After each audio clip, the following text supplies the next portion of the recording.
Cool Initiatives is seeking to support, develop and invest in ideas or edtech businesses that will help schools and teachers to operate more efficiently and effectively.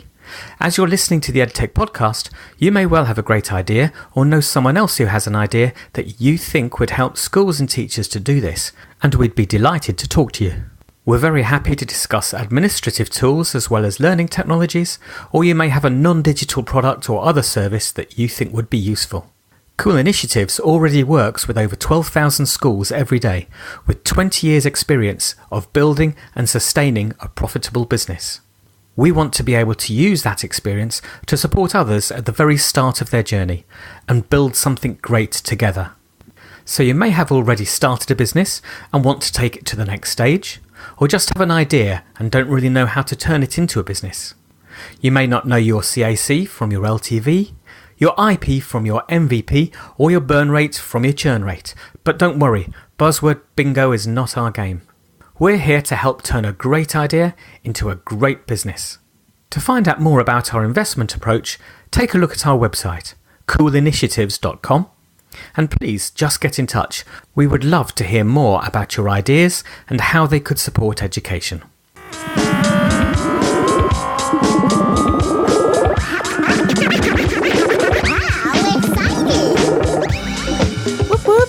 Hello everyone and welcome to the EdTech podcast. I'm Sophie Bailey. We've got a jam-packed episode for you this week, but before, let's jump in with a few notices. Number one, the amazing Yoto Play have got a content and community job on the go. It's pro-remote and flexible working and looks like a great opportunity, so go and check that out on our show notes if you're a content buff and love audio.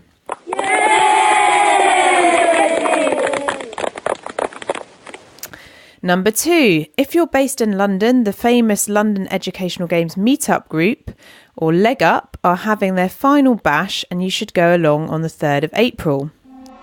Game over. Have you just launched an EdTech startup and wondering where your people are? Go and check out the LearnSpace Accelerator, who are open for applications for 2019. Again, that's based in Paris, and you can check out the details in our show notes. What else? The EdTech podcast is looking for a value-aligned sponsor for our live podcast stage set idea to take our discussions on the road. Think TFI Friday crossed with memories of school crossed with the best meetup you've ever been to. Okay, done. Get in contact and let's make that happen. Good luck to past the EdTech podcast guest Jess Stauffenberg, who is leaving Schools Week to write as a freelancer in earnest. We look forward very much to reading your new work.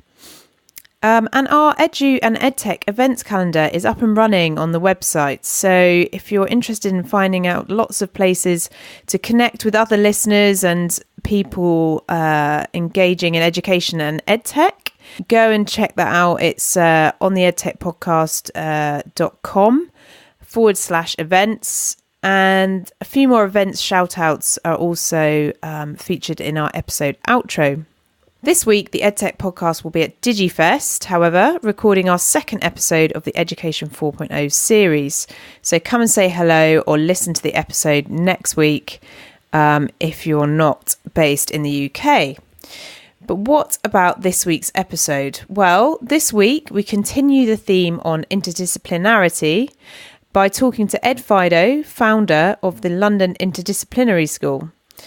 Ed is just one of those people, not content with playing the adventures of a boy who shapeshifts into a dog in his younger years in the television series Woof, something I hugely overlooked until someone brought this to my attention.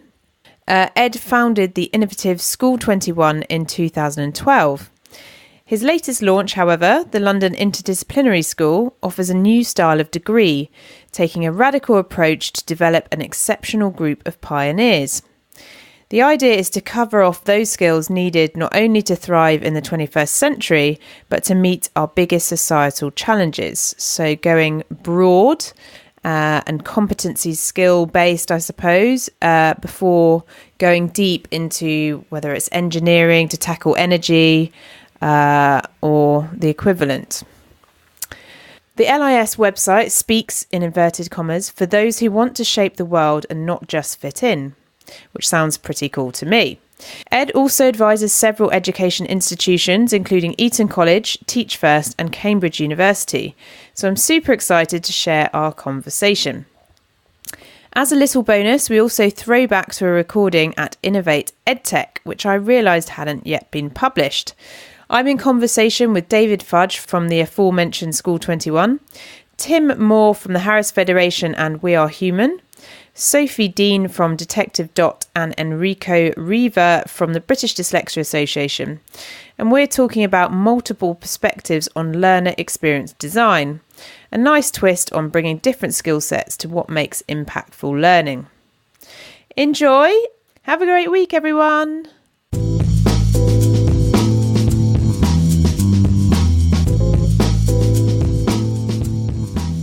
Oh, hi Ed, it's Sophie Bailey here.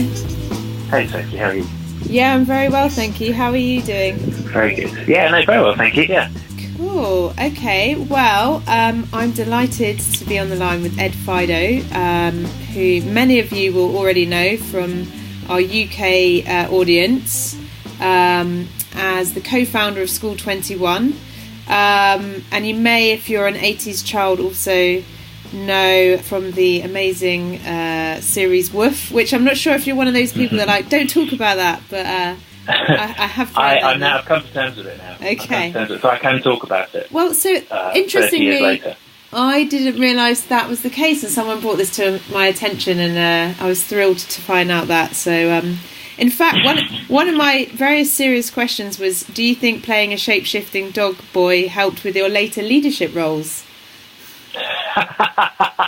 Have you asked that question before? No, it's unique for you. Yeah, I think it was definitely a formative thing to do when you're a child, to be kind of moved out of your school for 8 to 10 weeks a year and then be off filming as part of a film crew. It was an amazing learning experience, and definitely opened up my eyes to what's possible, because you sit at sort of age 9 and look at the TV and you just think, wow, how do people appear in there? Yeah. And then it's kind of all of that myth is then just bust. You just go, oh, okay, they're just a bunch of people standing around cameras, and then it gets put down a wire, and that's how it happens. And I think that was a really big aha moment for me, that you can go off and do other stuff. So it's definitely made a difference, but I don't know if it's affected my leadership style specifically. That's it is an interesting one, because I suppose at quite an early age it unpacks the idea of, it helped to demystify the process by which things happen. And it seems to me, sort of sat from afar, that that's how you've sort of tackled everything else in life. Just sort of think, well, there's this problem, like, who do I need to get together, and then let's go and make it happen. It definitely made me realise the power of teams, because it was a crew is a team of sort of 30, 40 people making those TV shows, very diverse set of skills that everybody had. We came together, what was every summer for 6 years to make that show. And yeah, I think my starting point is always, who am I going to do this with? If it's a new project like starting a school, like starting the new university, that's the first few people that you get together absolutely determines whether it's going to be successful or not. Absolutely. Well, School 21 launched in 2012, and obviously your latest venture that everyone is excitedly talking about is the London Interdisciplinary School, which on your website mentions that it offers a new style of degree, taking a radical approach to develop an exceptional group of pioneers. And I know we've spoken, when I got wind of this new initiative, I kind of got in touch, and I know that you were sort of mentioning then that things were slightly under the radar, and you were kind of forming what this would mean. Perhaps for the listeners, can you just kind of let us know how this new initiative came about and what it is that you'd really love to see happen? Well, if I take you a few steps back, it starts with, in 2011, 2012, we're starting the school in Stratford in Newham. This is the School 21 project, with Peter Hyman and Ollie de Botton and a group of teachers that are taking the risk on coming to start this new thing. And these teachers were getting together and collaborating, designing a curriculum that was interdisciplinary in many ways, that was developing so much more than just the ability to pass exams, but also including that, as the students have done successfully since. But very quickly it occurred to us that you've got these exams and GCSEs and A-level coming up. It really ties your hands in terms of what you can do in terms of innovating in the 4 to 18 sector, because the students have got to narrow down, and invariably they sort of ditch the other subjects that they're not being examined in. They just drop and don't do, so they stop doing entirely drama or art or music or geography, or, it's mad that they sort of just entirely stop doing these things and narrow down to just 3 or 4 subjects. And so I started to think, well, wait a minute, why is that happening? And you realise it's because the university system is so monodiscipline that you've got to demonstrate that all you've ever cared about was physics, for example, or all you've ever wanted to be was a doctor since you were 13 or 14, which is sort of true for some students, not true for lots and lots of students. And then the kind of thought process, and this thought process went on for 2 or 3 years, is, well, how do you shift that? Can you change the way universities do admissions? Well, not really, unless you kind of unshackle research from teaching, which isn't going to happen anytime soon. So then you end up with, well, what about if you started a new institution, could you do that? And then you think, well, wait a minute, if we had these students for 3 years and we were just focused on an extraordinary learning experience, what would that look like? And it just doesn't. And then you suddenly realise, actually, that's not really how not all, but it's not how a lot of universities are organised. So that was then very exciting. And then I was kind of, and this is kind of while School 21 was carrying on, so it was in the back of my mind, really. But I've been focused now on this for 2 or 3 years, and it's now a team effort. It's definitely not all my ideas at all any longer. But it's now that thought of interdisciplinarity, not just multidisciplinarity, so students doing more subjects and continuing more subjects, but also connecting the dots and bringing those different subjects to bear to solve problems. That's the idea that's emerged from our thinking over the last 2 or 3 years. Well, there's a couple of things there. So the first one was going back to the team that you mentioned before. So can you share with us, who are some of the other essential team members or advisors that are helping you launch this project? Yeah, sure. So the first follower, this is not my phrase, but I always think the first follower in a project is absolutely crucial. And that this was a guy, for me, on this project, was a guy called Chris Persson, who's a tech entrepreneur, Swedish tech entrepreneur. His most famous company, I suppose, in this country is Bookatable.com, which he started a number of years ago. And he did actually start his career in executive education, has a son going through the university process, and we got introduced by a charity called Big Change about 2 years ago. And he was looking, he'd been investing for a few years, was bored, and was looking for an exciting new project, and he just sort of jumped, got stuck in. And that was just huge for me from a confidence perspective, because I think with any new project like this level of uncertainty, you sort of, part of your brain is thinking, this is probably nuts, right? You can't really do this. So when you have somebody else that's got a track record that says, yeah, I'll come and put my name to this as well, that's a big deal. But we needed much more educational expertise as well. So 3 people that have been driving our curriculum design are Daisy Christodoulou, who will be more familiar to UK educationalists, who's has worked for ARC schools, has written successful books like The 7 Myths of Education. She's often considered to be on the sort of traditionalist side, or certainly in the evidence-based side of education, but she's really interesting on interdisciplinarity as well, and she's brought a really different take to this project. Professor Karl Gombrich, who's a professor of interdisciplinary education at UCL, who's now joining us as our head of teaching faculty, head of academics and learning at LIS. So he brought the sort of academic university perspective, and particularly around interdisciplinarity. And then a guy called Tim Davies, another entrepreneur who started a company called One Fine Stay, but he's a sort of 30-year-old polymath who's done Y Combinator, did engineering at Imperial, has started 2 businesses. He just is a kind of learning machine. And so there's 3 of them, and he brings a very different perspective to problem solving. And so the 3 of them together have been a really, really great engine for kind of new thinking on the curriculum. And has it kind of surprised you, the groundswell of enthusiasm for what you're doing? Because when you mention that and how it's all come together, I find myself getting really excited about the potential for this and the need for it, and the fact that someone's actually, getting it together and making it happen.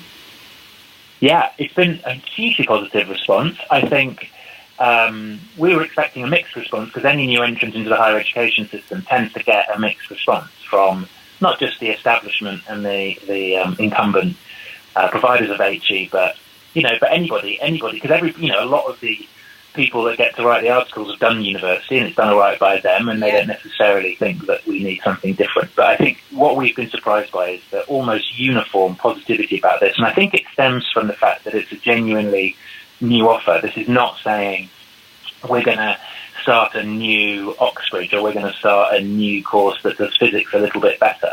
What we're saying is, here's an option that actually would be really hard for the current university system to provide, because it's so divided up into the subjects, and sometimes for good reason, because if you're world class at physics or history research, then you should focus on that.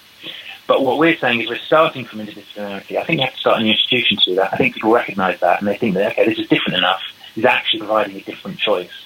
And actually as well, I think there's that kind of, in people, the light goes on in people's heads and they think, all these important problems that we need to solve, you can't just solve that if you're just a biologist or if you've just studied law. That's part of why I think we've been so positive. And so just to dig into that a little bit more, could you describe, if I'm going to start at LIS in September or whenever it might be, that you're having your first sort of intake, like what would like an example experience over 3 years look like in terms of what I'm learning, and then how I might kind of develop that over the third year? Sure. So the curriculum will be divided into, the biggest difference will be organised around problems. So you might work on a problem on climate change, let's say, or a health problem or a social inequality problem. You might work on that for 3 or 4 weeks, and within that you'd be learning the parts of economics or science or maths or history that you need to tackle that problem. So you'd be learning that through a mixture of different settings. There might be some lectures, visiting experts. We've got a full-time faculty, or we'll have. You might be doing some online learning, but you'll also be coming together to synthesize all of that different knowledge and form theories based on all of those inputs, theories of how you might tackle that problem.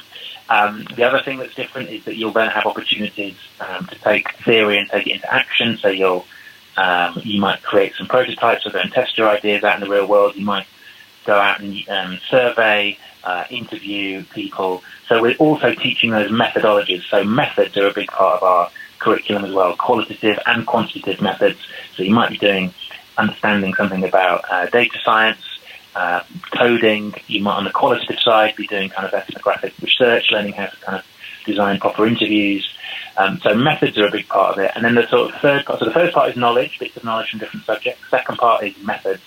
And then the third part is what we're calling amplification methods, which is the ability to kind of take what you've learned and then go and have an impact on the world, to amplify what you can do. So that would be about communicating powerfully, something we've done a lot of work on at School 21 and Boys 21, the charity that was spun out from the school, and then learn how to campaign, influence people, and so on. So that might be through digital or methods or other methods. So those three strands, knowledge, methods, and amplification, are the kind of headlines. Over the 3 years, you would deepen your ability across each of those three areas, and you might also start to specify in certain kinds of problems. So if you do specialise at all, it would be not within, say, history that you start to specialise in, but you might start to specialise in a certain kind of problem. Let's say migration problems, for example. Fantastic. With our audience, it's almost sort of preaching to the converted, because they're sort of well versed in, I don't know, project-based learning or whatever the kind of terminology might be. How have you found that, the mainstream media has taken to the idea? What kind of questions have they asked you about how this will work in practice and that kind of thing? So, the first thing to say is that it's positive response so far, but the more circumspect commentators have said, for example, can students really learn how to solve knife crime, or can students really solve climate change? And what we would say to that is, we don't actually talk about the students solving these problems. We talk about the students tackling these problems, embracing these problems, but the problems act as a vehicle to learning. Mm-hmm. So, it's not the students we don't think are going to solve something in a term or even 3 years that have taken experts decades. This is about a vehicle for learning. I think the second thing is that sometimes we get challenged that we're working with organisations, external organisations. We're providing internships for our students, and some of those are more traditional existing organisations like Virgin or McKinsey, and that they're not going to be thinking in new ways. And if we just work with those partners, we won't come up with new solutions. I think that's a good challenge, but it's important for us. I think it's important for our students to understand the world out there, and you only do that through engaging with it as it currently exists. You have to kind of take the world. You have to sort of engage with the world where it's at.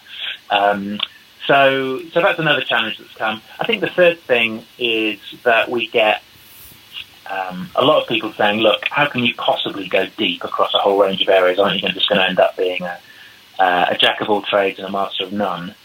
And I think that is a fair challenge. And we've absolutely got to avoid a kind of glibness of sort of, I know a little bit about everything. And so, our students come out saying, well, the problem with scientists is that they're totally ahistorical, and so you can kind of dismiss them. That isn't what we want to be happening. I think what will happen is that we're trying to create a different sort of depth in what we're doing. We're saying, look, if you're looking at a problem, but you're not looking at it from the scientific perspective and a historical perspective and an economic perspective, you've not got the depth of field that you need to look at that problem. So we're sort of repositioning depth as being that combination of different lenses shining a light. So those, I would say those are three areas where we get challenged. And then, from the perspective, having just done a series of research calls with universities, and then there are different new universities popping up. To what extent is it challenging to set up a new university in the way you should like to because of existing regulatory and funding mechanisms and that kind of thing? Well, I think there's no government funding for us. There might have been if we were starting it in a opportunity area in the kind of north of England or a coastal town or something, but it's really important. The structure of this, I think, it does have to be in London, the model that we're proposing. So it's so linked to outside organisations and so reliant on the academic community that you've got in London. So there's no government money, so that's to raise money from private individuals that want to see a new institution. So that's a challenge. But I think the regulatory changes that we've seen in the last couple of years have helped rather than hindered. I mean, there's still regulated on us.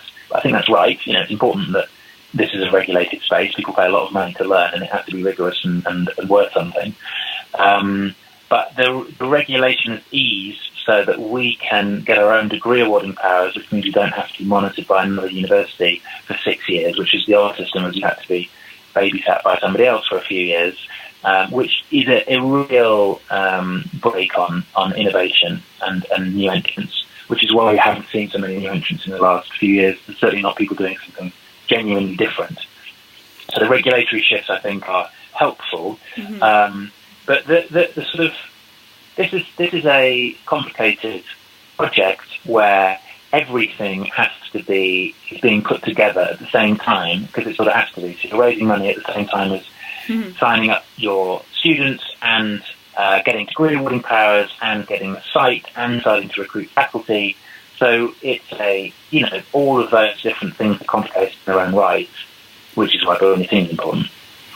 One question I had was, you mentioned Daisy Christodoulou even, was around, so I know that she's got some interesting ideas around assessment and continuous assessment. And I was wondering about that in relation to LIS, but also sort of more broadly thinking about what the role of technology will be and how you envisage that will be across the university as well.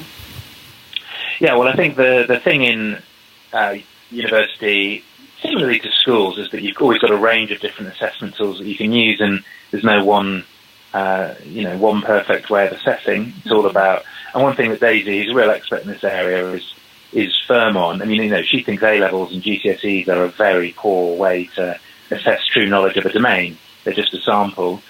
So she's no champion for high stakes exams, which might be surprising to some people who know less about what she writes about.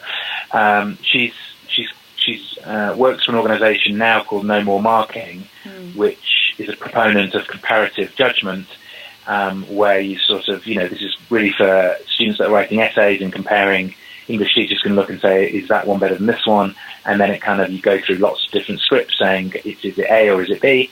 And then an algorithm kind of in the background churns the numbers and says, right, well, we think this is probably going to B minus and that's C plus or whatever. So that clever piece of combining teacher judgment with an kind of a bit of machine learning or algorithm power. And we'll definitely be using things like that at the university. We'll also be using technology.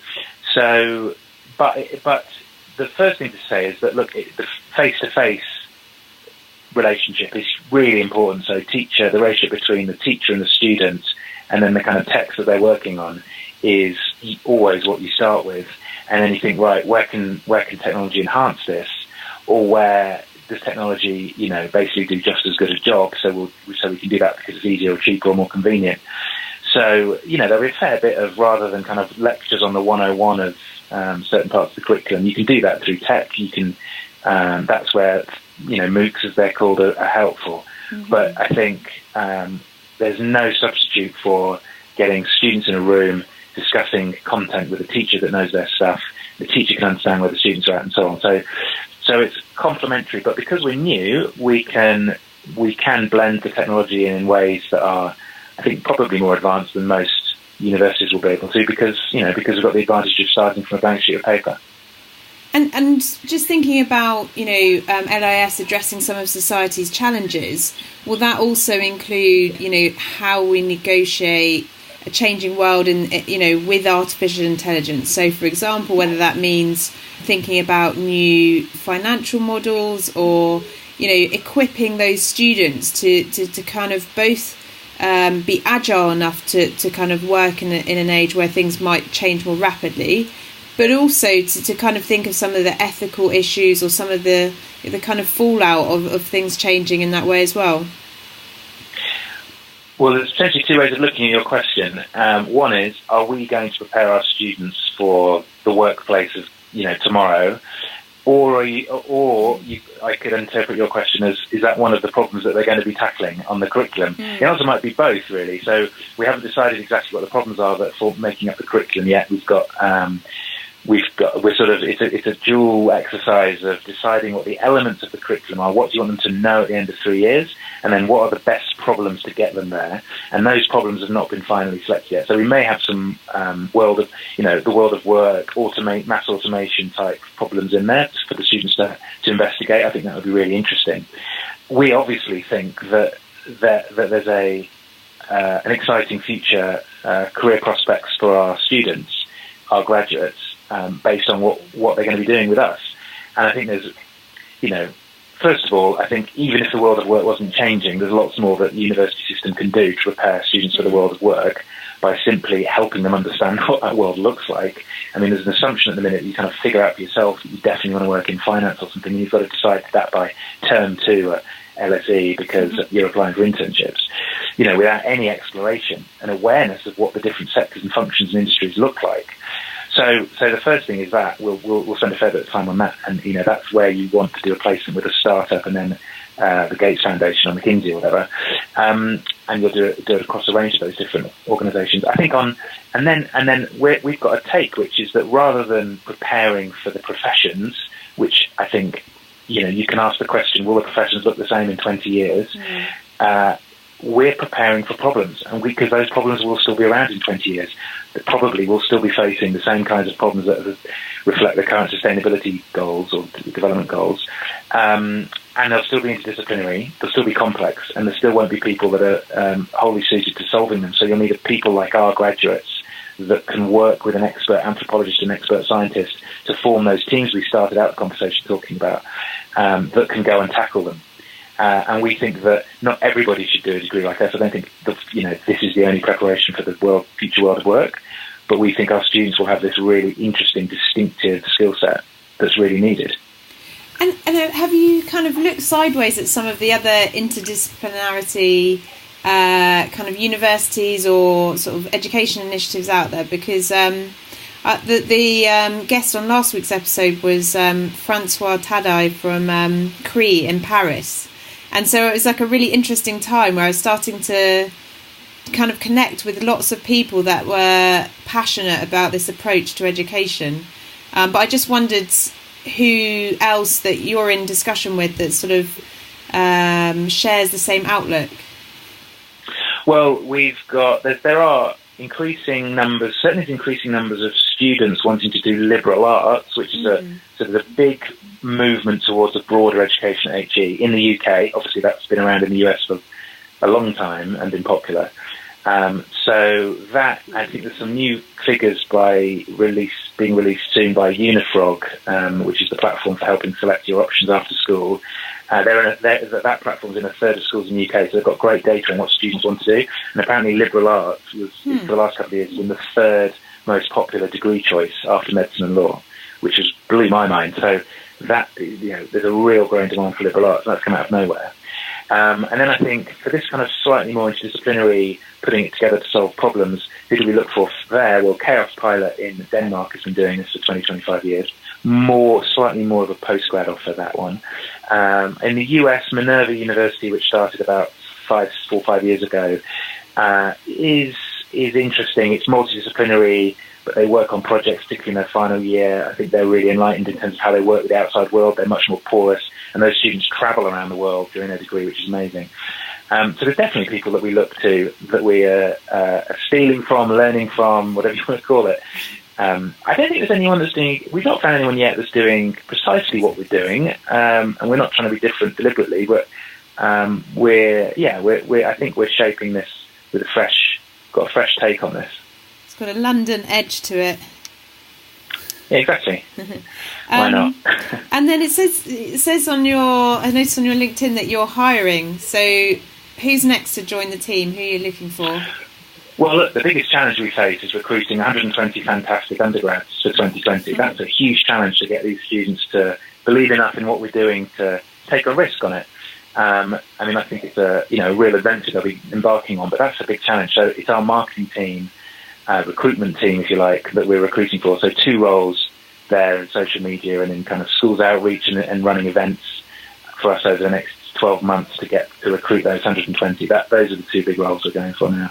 Fantastic. Well, thank you so much, Ed. I think it's really, truly very exciting, and I'll be following it really closely. So thanks very much for sharing your work with us. Of course. Thank you very much for having me on. If people want to follow, where should they look, or how should they connect with you?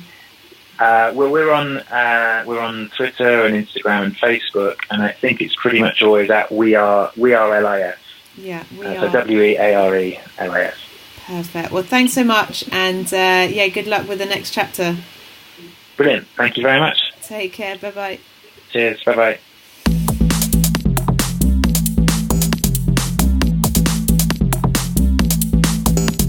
So, hello and welcome everyone. As Joe mentioned, my name is Sophie and I'm the founder and presenter of the EdTech podcast.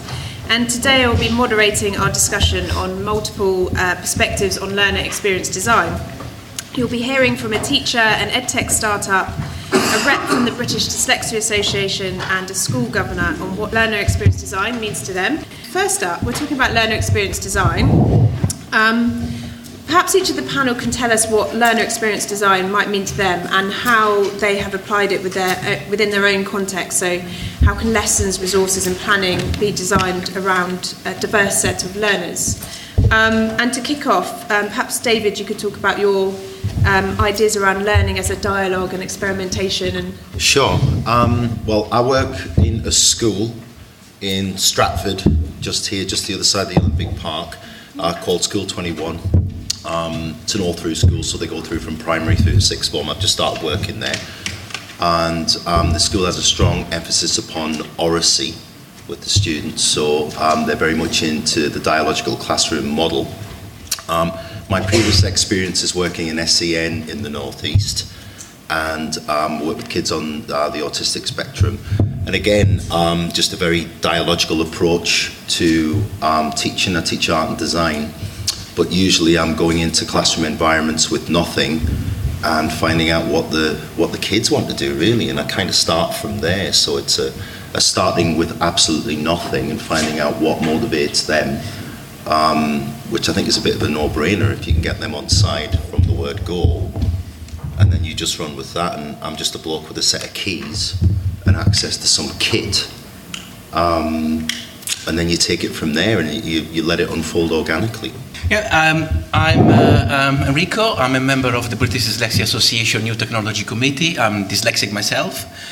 And in the day-to-day job, I train students, individuals in the workplace, on how to use a lot of different solutions, mainly software, to cope with the difficulties that they encounter through the courses as a university or in the workplace. In terms of what the New Technology Committee does, we evaluate new technologies all the time that could be useful for dyslexic. I don't know how many of you are familiar with dyslexia. In my experience, dyslexia, unfortunately, is not very well understood. People don't know what it is, or they have misconceptions. So you might have a student that is very bright,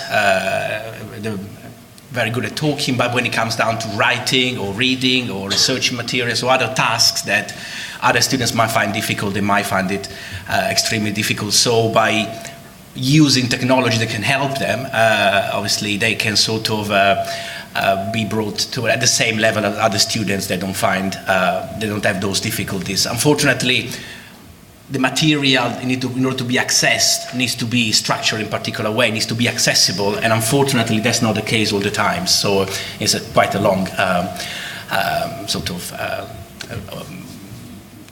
long speech about that, but it's just the idea is that material needs to be structured in a particular way in order to be accessed with the technology and therefore by the dyslexic students. Yeah, I guess I've got dual perspective really. I've been a school governor for many years, a board member of the Harris Federation Multi-Academy Trust, so that kind of gives me a perspective from inside the education system and the challenges that brings with it, funding and all those lovely things. But then in my professional life, my experience has really been about the broader arena of learning, first through brand and communications agencies that I've owned and run, and more recently working with Kahoot. I don't know how many people are familiar with Kahoot. Okay, so for those of you not familiar with Kahoot, it's a game-based learning platform built around a quiz format that's been ridiculously successful. I think there's something like 50 million monthly active users over 180 countries now. And at Kahoot, I guess what we were really trying to do is bridge these two worlds of the broader learning environment, but creating a platform that could be applicable within the constructs of the education system. And our philosophy was really about trying to embed play at the heart of learning. And we developed our pedagogy that underpins Kahoot around the idea of a learner first getting themselves into the mindset of a player and actually treating their work or their learning as almost like a game designer. And by researching a topic and then creating a game around that topic and then sharing it with others, so you get that kind of social validation as well. You actually take the learner from a cycle all the way around to teacher and then ultimately leader. So that was really the philosophy that we built into Kahoot. I think up until this past year or so, where we've had the introduction of Progress 8 as the primary kind of measure of progress in secondary schools, I think the way the game was set up was very much focusing schools around those students that were on the kind of CD borderline. Lots of intervention for those students, because ultimately schools want to ensure that they're performing against the measures that the government have laid down. And I think and we, despite all our best intentions of every child matters and all that kind of stuff, I think the way that the measurement system was set up encouraged resources to focus on those around the CD borderline.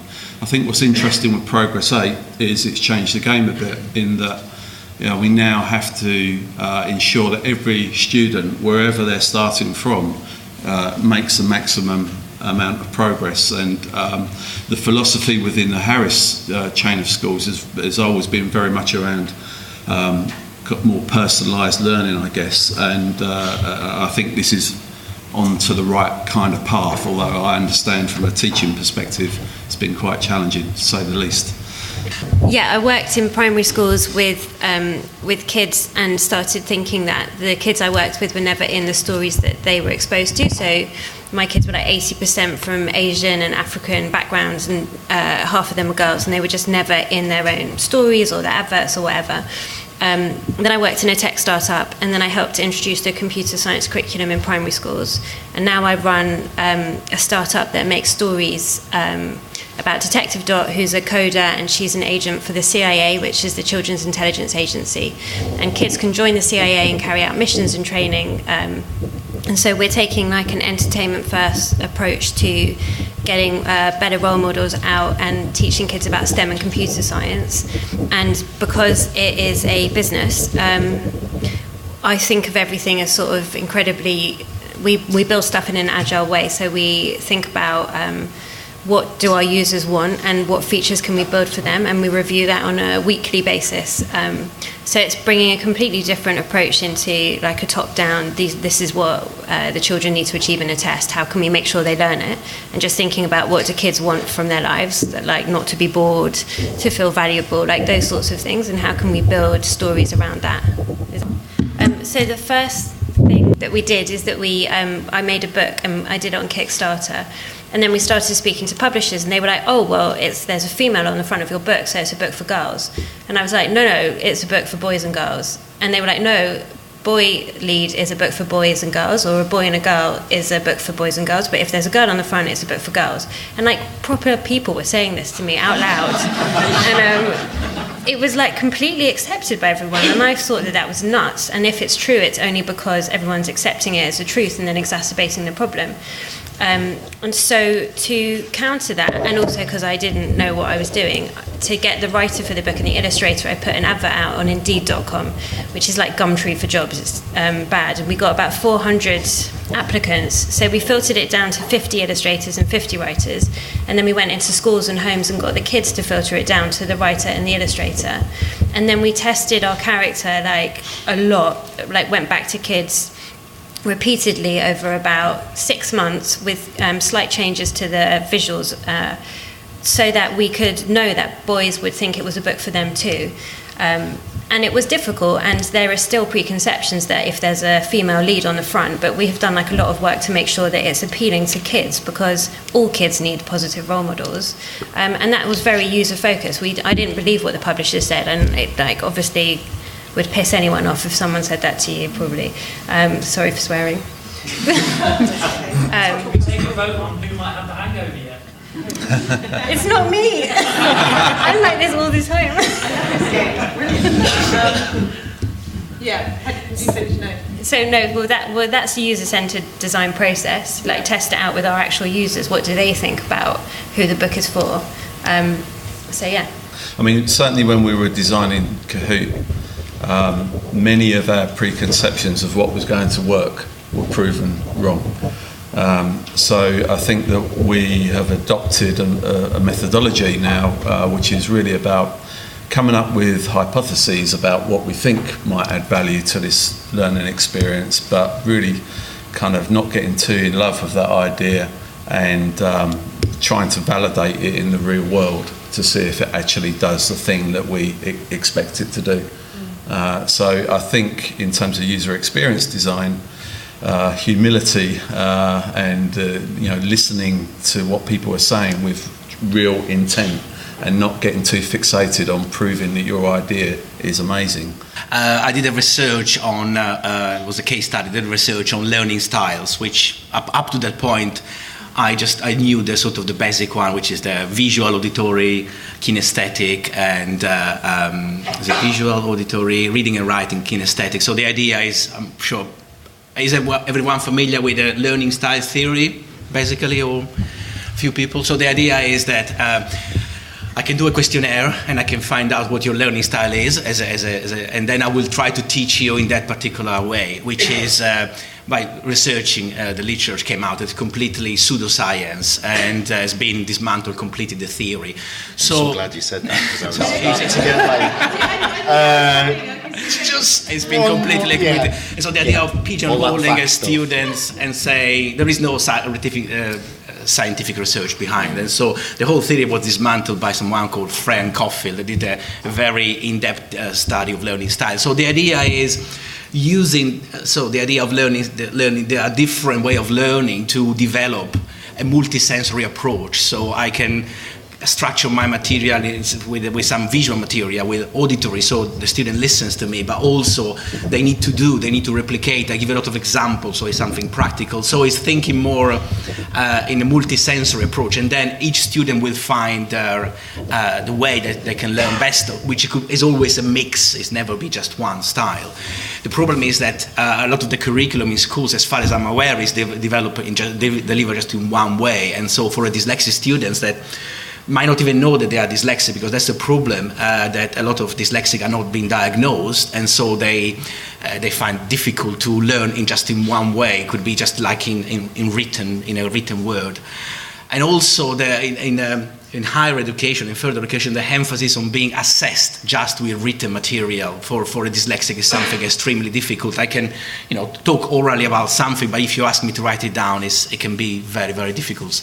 So unfortunately, there is no funding to do further research on learning styles. So it's something that is a lot of teachers in my research they still use, because it's something very simple and makes sense and so logical, and so is assumed that it works, but that's not the reality, unfortunately. So we need to be very careful about pigeonholing a student in a specific.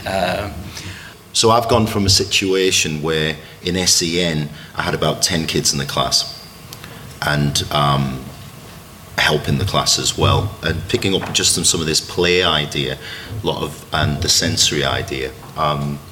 So using a lot of play-based learning and a lot of just sensory delighting materials. So just giving kids stuff to play with, creating situations of dialogue between them and themselves, and then using that material afterwards to create another point of dialogue as well. So that's kind of how I've taught.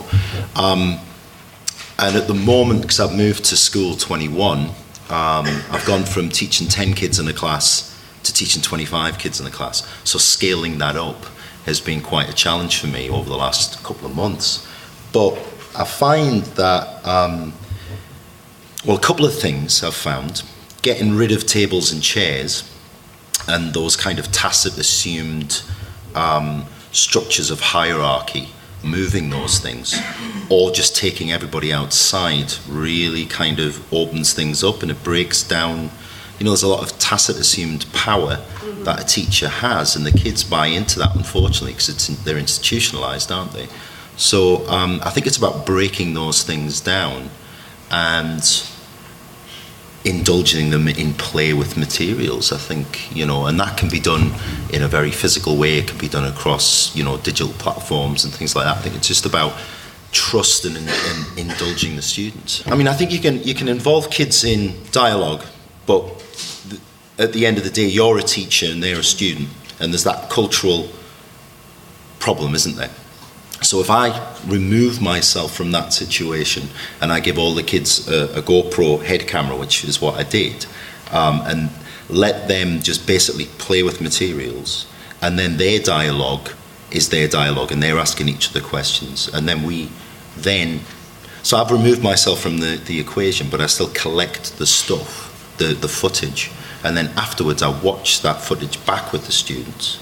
And what I found is that the conversations and the dialogue is much more rich when I'm removed from the situation. So it's about being less present to let them be more present, because they will fill that vacuum with themselves and their own reflection, and they will take the lesson in lots of different directions.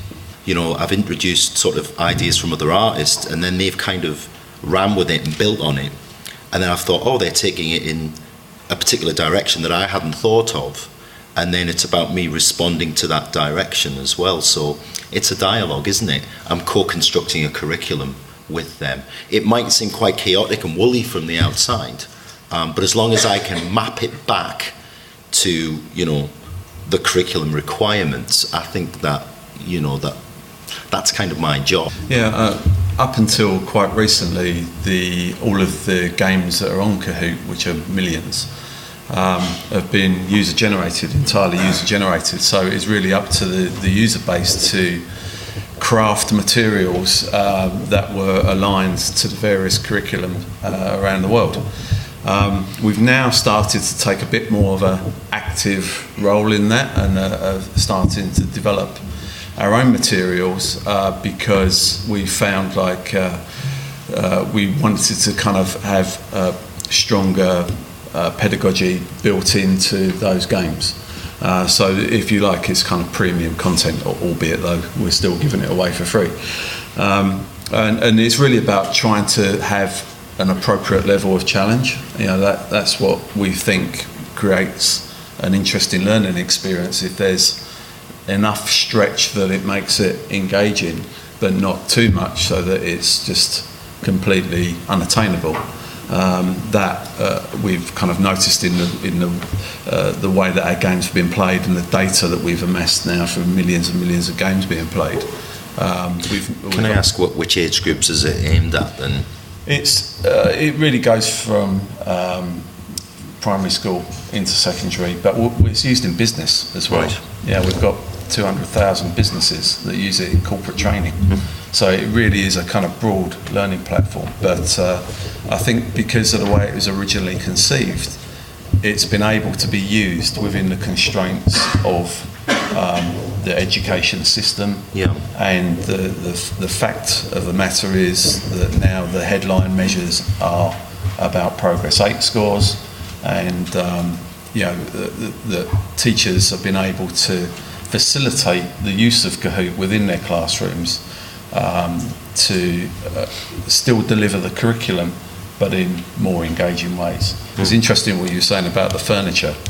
If you've ever looked on the Kahoot website at some of the games being played, the furniture has been used to be stood upon, and if you ever search for #loud learning, you'll see quite a different learning experience as a result of using a tool like Kahoot, which breaks all the rules, and you have principals running down corridors wondering what the noise is all about. But this is what we need to inspire kids to do. Absolutely. Is to challenge and break those rules, because that's going to make them autonomous. That's what we want.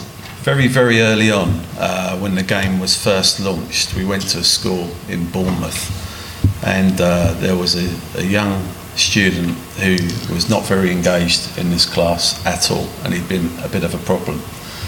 And the aha moment where we thought we were onto something here was that this kid absolutely got into it. He was fist pumping because his name had appeared on the screen at the front of the class, and that was a breakthrough kind of moment.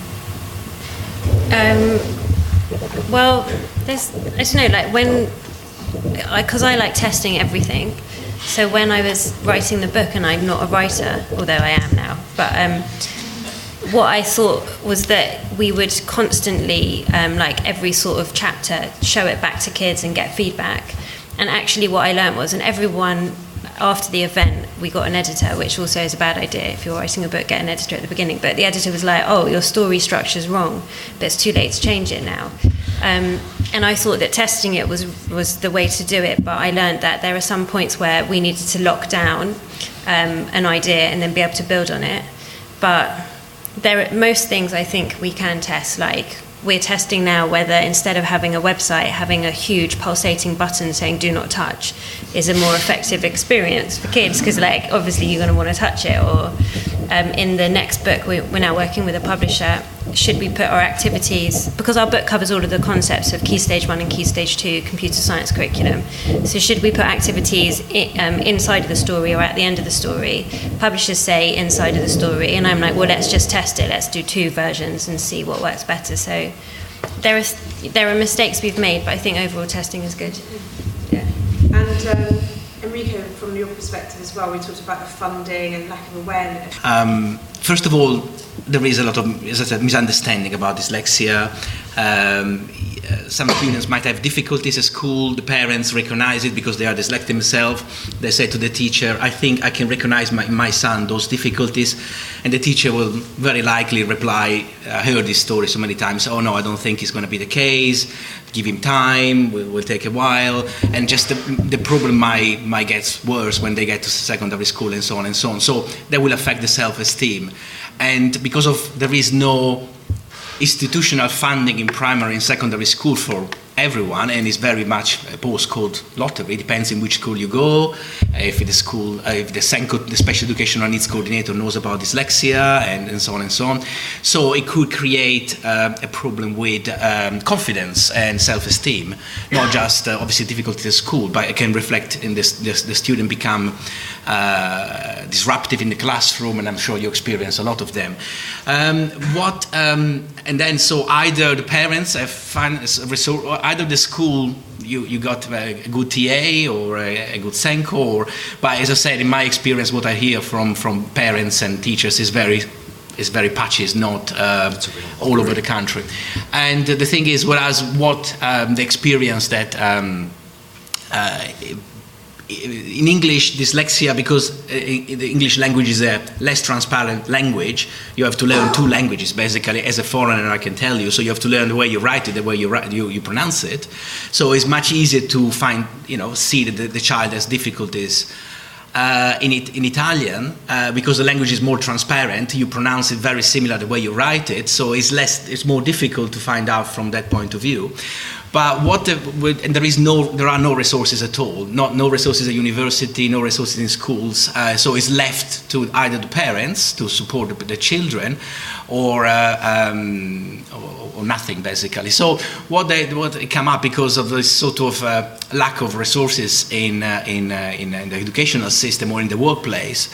They come up with they started with one in Bologna in Italy, and then now they are all over the country. They do after schools, because in Italy schools finish in the morning, and so they go to those after school 2 or 3 times a week, and there are psychologists and teachers that follow, maybe, I don't know, one psychologist for 3 or 4 students, and the whole goal is to make them independent learners. So they explain to them how to use support, software and other solutions or strategies on how to maybe use the material that they receive in the morning at school, how to listen to it, or how to create a mind map, so something visual that would be much easier for me to remember visually rather than just having a block of text that I have to read, or interactive books as well. So that is something that they learn how to become independent learners, and then they can continue in the university and the rest of their lives. So that's the main goal. And out of, as I said, necessity, because there were no resources, is something that now they are all over Italy, and it's something that's quite unique in a way. It's not something that exists in this country. Either your parents have funding to send you to a private tutor, or, as far as I'm aware, there is nothing like that. So it's necessity, basically.